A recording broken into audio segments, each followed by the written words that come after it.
Dans son regard, Pierre Barbancy exprime son admiration pour la résistance guidée par les femmes kurdes.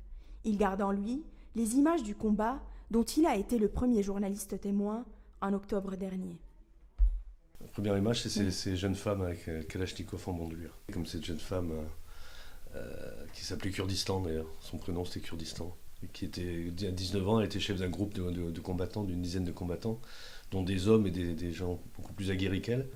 Il y a surtout ces instants aussi, quand c'est des instants de calme, c'est assez étrange quand on n'entend plus les tirs de mortier ou quand on n'entend plus des tirs d'armes automatiques, elles se mettent à chanter ensemble, ou à se prendre dans les bras, ou à se toucher, à se prendre les mains.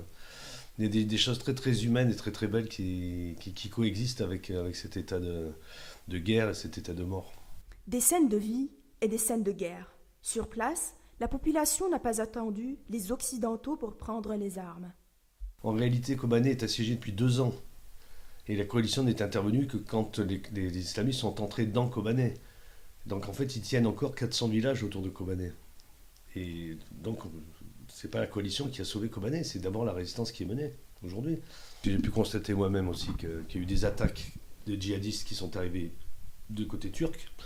Donc au minimum, soit la Turquie est incapable de protéger sa frontière, soit elle a laissé faire.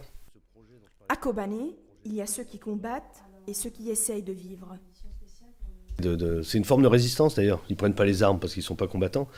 Mais c'est une forme de résistance que de dire on reste dans notre maison, on ne va pas l'abandonner, on ne va pas le laisser aux islamistes. Après 2 ans de guerre, il reste 3000 civils à Kobané.